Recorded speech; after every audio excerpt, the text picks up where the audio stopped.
இதுக்கு முன்னாடி நம்ம வீக்லி டெஸ்ட்ல ஒரு ஸ்டேட் கேம்ஸ் நம்ம டெஸ்ட் வச்சிருக்கோம். நம்ம ட்ரைனிங் கொடுத்துருக்கோம். ஏஆர் மிஸ்டர் மோகன் கொடுத்துருக்காரு.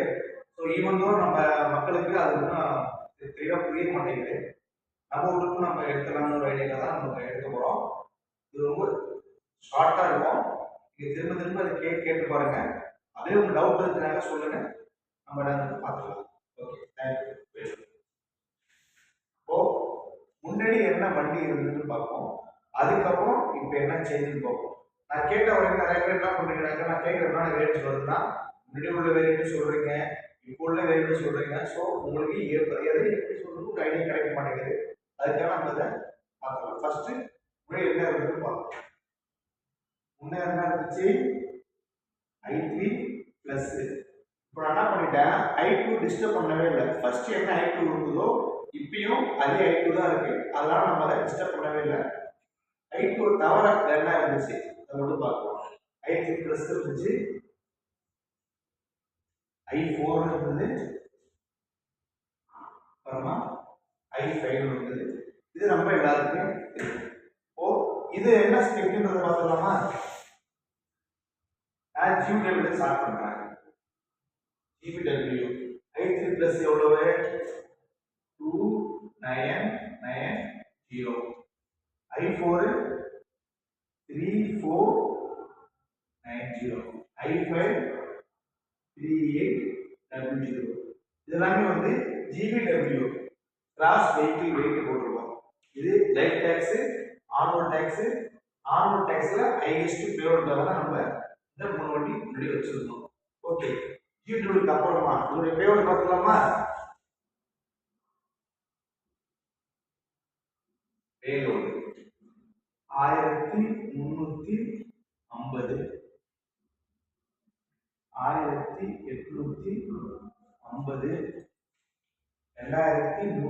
2125.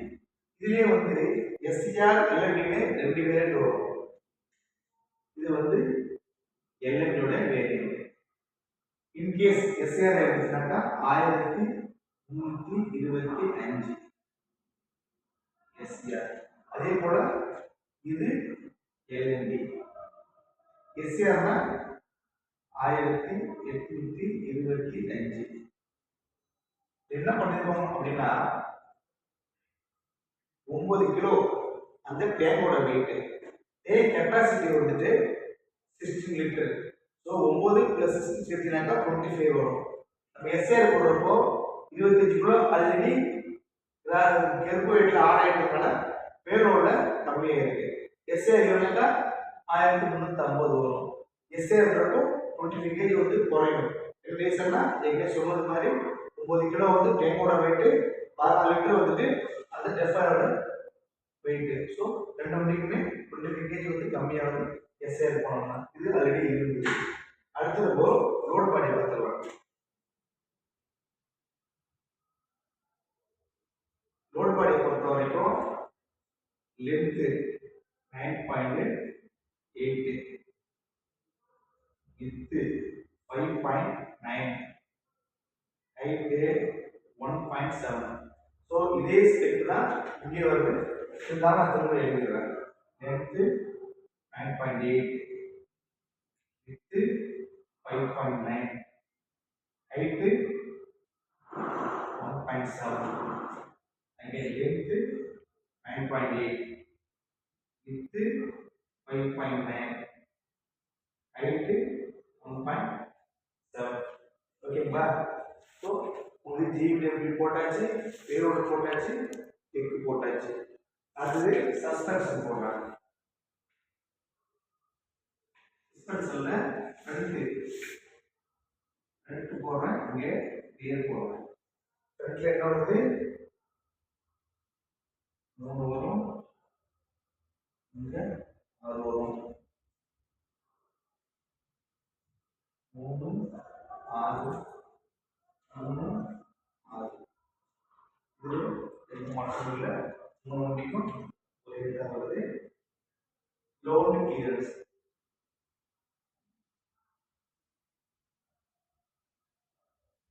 clearance 206, 206. இதெல்லாம் மில்லிமீட்டர்ல வருது.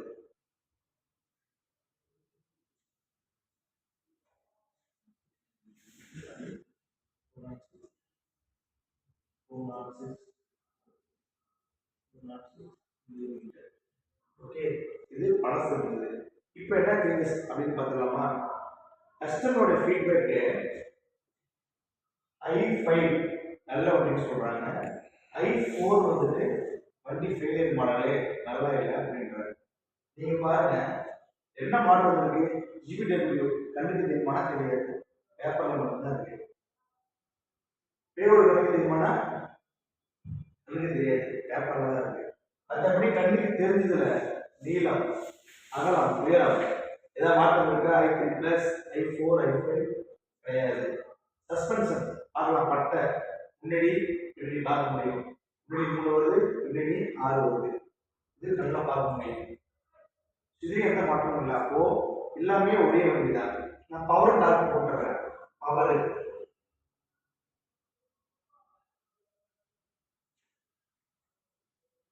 8 HP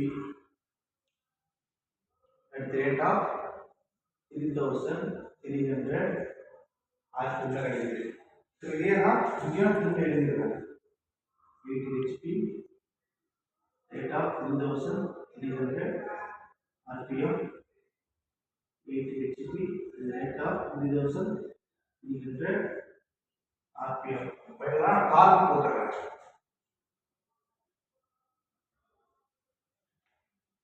190 Newton meter, the rate of 1600 to 2400 RPM.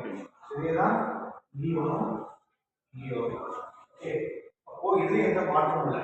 இப்போ பார்த்ததுல ஜிபிடபிள்யூ மாறி இருக்குது, பேரோடு மாறி இருக்கு. என்ன ரீசன்னா இது life tax, annual tax. Annual டேக்ஸ்ல ரெஜிஸ்ட்ரி பேரோடு அது எந்த மாற்றம் கிடையாது. ஆனால் கஸ்டமர் சொல்றாரு i4 ஃபெயிலியர், i5 நல்ல வண்டி அப்படின்ட்டு. அப்போ ஏன் என்ன பண்ணாங்க, இந்த i4 i5 மாத்திட்டாங்க. ஏன்னா நல்ல வண்டி சொல்ற கஸ்டமரு. அப்போ என்ன பண்ணாங்க, இந்த i4 ஸ்டிக்கரை எடுத்துட்டு i5 போட்டாங்க. ஓகே, ஜிபிடபிள்யூ மாறலன்னா மாறல. ஏற்கனவே i5 ஒன்று இருக்கு, அப்போ 2 i5 ஆகும்ல, அந்த கன்ஃபியூஷன் வரும். என்ன பண்றாங்க, அந்த i5 i5 பிளஸ் மாத்திட்டாங்க. ஜிபிடபிள்யூ எந்த மாற்றமும் கிடையாது. பேரோட என்ன பண்றாங்க, சேஞ்ச் பண்ணிட்டாங்க. டோட்டலா பேரோட சேஞ்ச் பண்ணிட்டாங்க. அது மட்டும் நான் அடிச்சு தர்றேன். இப்போ என்ன கரண்ட் பேரோடு i3 பிளஸ் போனீங்கன்னா 1366, i5க்கு 1817, i5 பிளஸ் 2114, ஃபர்ஸ்ட் 2125 இருந்து 2114 மாறி இருக்கு. 1850 இருந்து 1817, 1350 இருந்தது 1366. ஸோ இந்த i5 ஃபர்ஸ்ட் i5 என்னன்னா உங்களுக்கு SUPD RUPD வரும், side under production release, rear under production release. அது எல்லாமே என்ன பண்ணாங்க, i5ல போட்டு i4 i5 நேம்ல கொடுத்தாங்க. அப்போ ஏற்கனவே i5 என்ன பண்ணுச்சு, i5 பிளஸ் மாத்திச்சு. ஸோ மற்றபடி டெக்லாம் எந்த மாற்றமும் கிடையாது. ரோட் பாடி பாருங்க, சஸ்பென்ஷன் மாறல. i4 i5 மாத்தி வச்சிருக்காங்க, i5 i5 பிளஸ் மாத்தியாச்சு, பேரோட சேஞ்ச் பண்ணியாச்சு. இந்த சேஞ்சஸ் மட்டும் தான். அது போக ரெண்டு வேரியன்ட் புதுசா இன்ட்ரோ듀ஸ் பண்ணிருக்காங்க. XL variant, extra long, extra large இப்படி வேணும் வச்சுக்கலாம். அப்போ இந்த எக்ஸல் என்ன பண்றாங்கன்னா, எக்ஸலுக்கு இந்த டெக் எடுத்துக்கோங்க, எந்த மாற்றமும் கிடையாது. ஒன்னே ஒன்று மட்டும் மாறும். என்ன மாறும், லென்த்ல 10.8 போடுறாங்க, இது அதே 5.9, ஹைட் அதே 1.7. ஓகேங்களா, இது மட்டும் மாத்திருக்காங்க. ஜிபிடபிள்யூ மாறலன்னா மாறல. அப்போ என்ன பண்றாங்க, உங்களுக்கு லைஃப் டேக்ஸ்ல ஒரு எக்ஸ்ட்ரா வண்டி கொடுக்கணும், ஆனுவல் டேக்ஸ்ல ஒரு எக்ஸ்ட்ரா வண்டி கொடுக்கணும். லெஸ் தென் 3000 ஜிபிடபிள்யூ அப்படின்னாக்கா உங்களுக்கு அது லைஃப் டேக்ஸ்ல வரும். மோர் தென் 3000 உங்களுக்கு ஆனோ டேக்ஸ் வரும். லெஸ் தென் 3 lakhs அப்படின்றப்போ என்ன பண்ணிருக்கு I3 பிளஸ் தான் இருக்கு. இப்போ என்ன பண்ணாங்க I3 பிளஸ் XL ஒரு ரேட் கொடுத்தாங்க. இது ரைட் டேக்ஸ். அடுத்தது ஆன்வல் பண்ணணும். ஆன்வல் என்ன பண்றாங்க 3490 தான் QW இருக்க முடியும். என்ன பண்றாங்க I5 ஒரு எக்ஸல் கொடுக்குறாங்க. எக்ஸல் வந்து கொஞ்சம் பிரிச்சு பண்ணிருக்காங்க. அதுல ரைட் டேஷ் ஒரு வண்டி ஆன் டேஷ் ஒரு வண்டி. QW மாறுமானா மாறாது. QW என்ன வந்திருக்கு 2990. இதுக்கு 3490.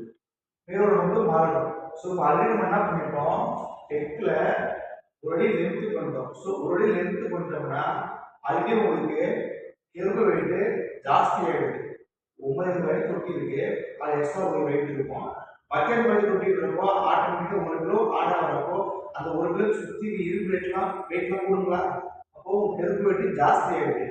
ஆட்டோமேட்டிக் என்ன ஆகும் பேரோடு கம்மியாயிடும். அப்போ இந்த 2 பேரோடும் குறையணும். எவ்வளோ குறையும் பார்க்கலாமா? I3 plus X 1366 இருக்குது. 1296. அப்போ I5X பேரோடு 1817 இருந்து 1758 மாறிடுது. டெக்கு மாறுதானா மாறல. லென்த் என்ன வருது 8.8 5.9 8 1.7. ஓகே, அடுத்தது நம்ம வந்து லீவ்ஸ் எடுத்துக்கலாம். ஃப்ரண்ட்ல 3 ரியர்ல 6 பார்த்தோமா? இதை என்ன பண்றாங்க ஃப்ரண்ட்ல 5 கொடுத்துறாங்க.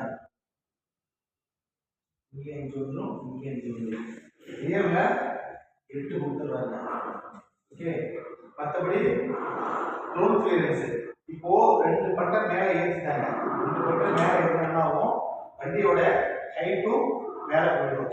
அப்போ என்ன பண்ணாங்கன்னா டயர் சைஸ்ல மாத்துறாங்க. டயர் சைஸ்ல மாத்துறாங்க.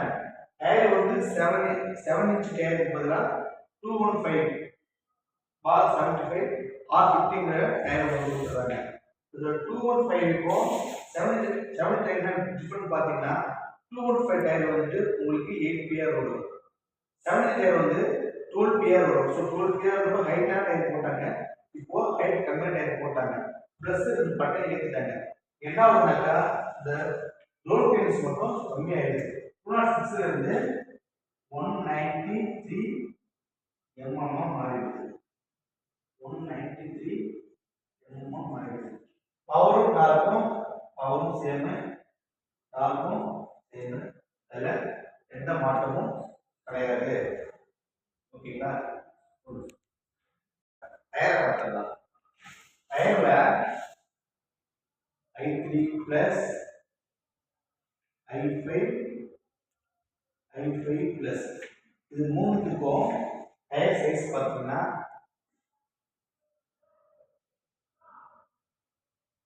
7.00 R15 LT 12 PR. ஓகேங்களா? இது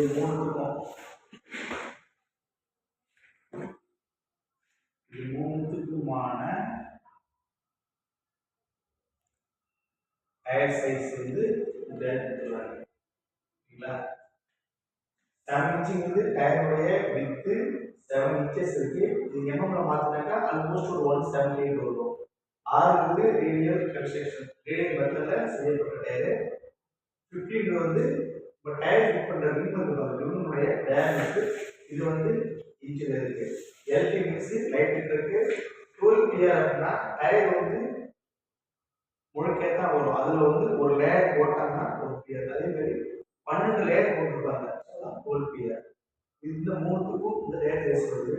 அடுத்து நம்ம I3 plus XL I5 XL எடுக்கலாமா? இந்த ரெண்டுக்குமான டயர் 215 R15 LT 8 PR. ஸோ இங்கே டயர் விட்டு வந்து 215 எம்எம் கொடுத்துருக்காங்க. 6 வந்து ரேடியல் கன்ஸ்ட்ரக்ஷன் ரேடியல் மெத்தட் செய்யப்பட்டு 15 வந்து ரிமுடைய டயமீட்டர் இன்ச்சு ரைட் மீட்டருக்கு இங்கே ஏபிஆர் உள்ளது. இது டயர் கொடுத்துருக்காங்க. ரெண்டுத்துக்கு என்ன டிஃபரன்ஸ் பார்த்தீங்கன்னாக்கா இந்த டயர் வந்து ஹைட் கம்மியாக இருக்குன்னா ஏபிஆர் வருது, இது 12PR வருது. நம்ம ரெண்டு பட்டை ஏற்றணும் சொல்லணும் இல்லையா, ஐ3 + எக்ஸ்எல் ஐ5 எக்ஸ்எல் ரெண்டு பட்டை ஏற்றுன்றப்போ லோடிங் பிளாட்ஃபார்ம் ஜாஸ்தி ஆகும். லோடிங் பிளாட்ஃபார்ம் மீன்ஸ் என்னன்னா, இப்போ இங்க தரை இருக்கு, தரையிலேருந்து லோட் பண்ற ஏரியா இதான் உங்களுக்கு தொட்டி ஸ்டார்ட் ஆகுதுனாக்கா நான் தரையிலேருந்து இவ்வளோ தூரம் லிஃப்ட் பண்ணி நான் தொட்டி அடைய போறேன், அதான் லோடிங் பிளாட்ஃபார்ம். ஸோ தரைக்கும் நம்ம தொட்டிக்கும் உள்ள டிஸ்டன்ஸ் தான் லோடிங் பிளாட்ஃபார்ம். இந்த பட்டை போடுறப்போ ஆட்டோமேட்டிக் லோடிங் பிளாட்ஃபார்ம் இங்க இருந்து என்ன ஆகுது, கொஞ்சம் மேலே இருக்குது. இப்போ இறக்கணும் என்ன பண்ணணும், டயர் சைஸ் கம்மி பண்ணணும், கம்மி பண்ணி அதை இன்க்ளூட் பண்ணுறாங்க. ஓகேங்களா, அதெல்லாம் என்ன பண்ணுறாங்கன்னாக்க இந்த ஹைட் கம்மியாக டயர் போடுறாங்க, மற்றபடி இந்த டயர் மேலே குவாலிட்டியில் டயர் தான். ஸோ இந்த மாற்றம் இருக்கு. அடுத்து எடுத்துக்கலாம் வீல் பேஸ் எடுத்துக்கலாம். வண்டி படம் சுமாராக தான் டயர் போடுவேன்.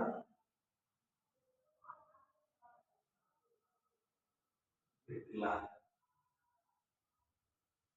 ஸோ இது வந்துட்டு ஒரு 9.8 உள்ள ஒரு தொட்டியாக வச்சுக்கோங்க. இது 3 இருக்கும். அப்போ இங்கே கூட நம்ம என்ன பண்ணுறோம், அதே போடுறோம்.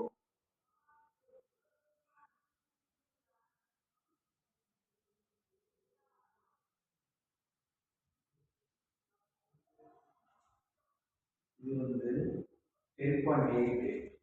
அப்போ 9.8 எங்கே வரும், இங்கே போயிடுதுல்ல.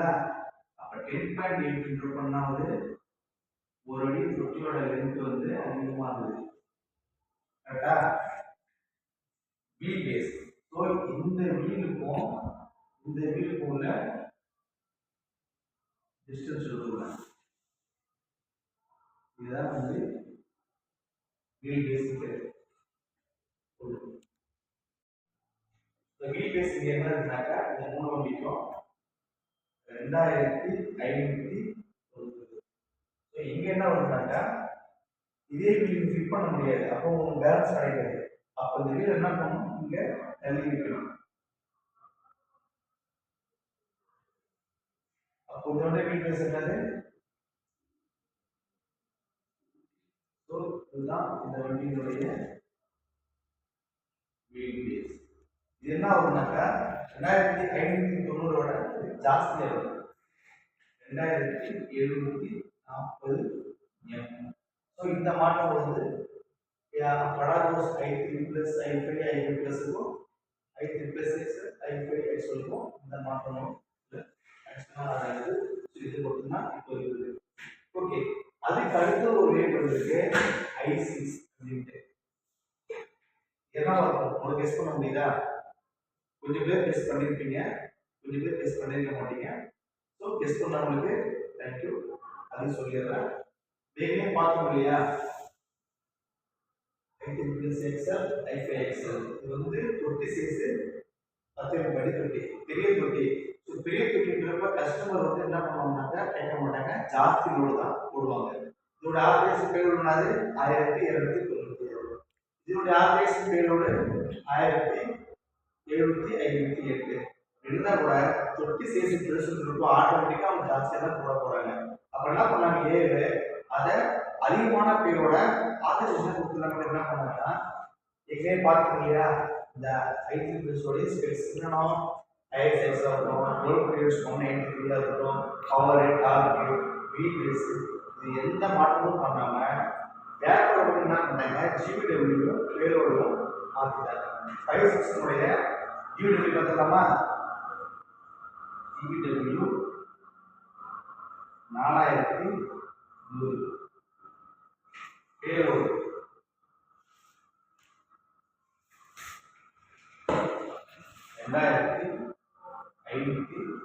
2567. இது வந்து சிபிசியோடது, ஏன்னா சிபிசி தான் உங்களுக்கு ஜாஸ்தியாக காமிக்கிறதுனால 2567 கொடுக்குறாரு. மற்றபடி இந்த வண்டியினுடைய டயர் சைஸ் மாறுமானா மாறாது, வீல் பேஸ் மாறுமானா மாறாது, ரோல் பேஸ் மாறுமானா மாறாது. ஸோ எந்த மாற்றமும் உங்களுக்கு இல்லை. சிம்பிளாக புரிஞ்சுக்கனாக்கா படாதோஸ் முன்னாடி உள்ளதுக்கும் எக்ஸலுக்கும் புரிஞ்சுக்கோங்க. படம் பஸ்ல 9 முக்காலில 3 வண்டி இருக்கு, 10 முக்காலி தொட்டியில 3 வண்டி இருக்கு. அது எப்படி டிஃபரன்ஸ் புரிஞ்சுக்கலாம்னாக்கா 9 முக்காலி தொட்டியில லெஸ் தென் 3 அதாவது லைஃப் டாக்ஸ்ல 9 முக்காலி தொட்டியிலனாக்கா I3 பிளஸ் 10 முக்காலி தொட்டியிலனாக்கா I3 பிளஸ் எக்ஸல். அதே அப்ளிகேஷனுக்கு ஆரோ டாக்ஸ் என்ன ஆகும்னாக்கா I5 I5 எக்ஸல். இது அதிகமான பேரோடு வேணும் ஆரம்பிச்சுன்னா 9 முக்காலி தொட்டியில அப்படின்னாக்கா உங்களுக்கு I5 பிளஸ். இங்கே உங்களுக்கு ஆர்த்தஜஸ்னா ஹையஸ்ட் பேரோடு வேணும்னாக்கா I6 போடுங்க. இங்க 4000 GW வந்து ஆர்த்தஜஸ் பேரோடு 2567. இதுதான் கான்செப்ட், நீங்க புரிஞ்சுக்கோங்க. அடுத்தபடி இது மூணும் ஒரே vehicle, I3 plus I5 XL I6. இது மூணும் உங்களுக்கு ஒரே வண்டி. அதாவது ஸ்பெக்ஸ் வைஸ் சேம் தான், GW அண்ட் பேரோடு மட்டும் தான் சீரியஸ் ஆகுது, அதெல்லாம் உங்களுக்கு சேம் தான். ஸோ இது வந்து உங்களுக்கு ஷார்ட்டாக புரியும்னு நினைக்கிறேன். இதையும் தாண்டி உங்களுக்கு ஏதாவது டவுட் இருந்தாக்கா என் நம்பருக்கு கால் பண்ணுங்க, கண்டிப்பாக உங்களுக்கு ஹெல்ப் பண்ணுறேன். நீங்கள் எவ்வளோ டைம் ஆனாலும் கேளுங்க, நான் வந்து கோச்சிக்க மாட்டேன், எவ்வளோ பொறுமையாலும் சொல்லி கொடுப்பேன். நீங்கள் தெரிஞ்சுக்கணும், நான் சொல்லி ஒருத்தவங்க தெரிஞ்சுக்கிட்டாங்க 2 வாட்டி தேர்ச்சி இருக்கிறாங்க அப்படின்னாக்கா அந்த சந்தோஷமே ஒரு பெரிய சந்தோஷம். என்னோட ஃபோன் நம்பர் சொல்ல நோட் பண்ணிக்கோங்க, 7548880193. தேங்க்யூ. இன்னும் வேற ஒரு வீடியோ சந்திப்போம்.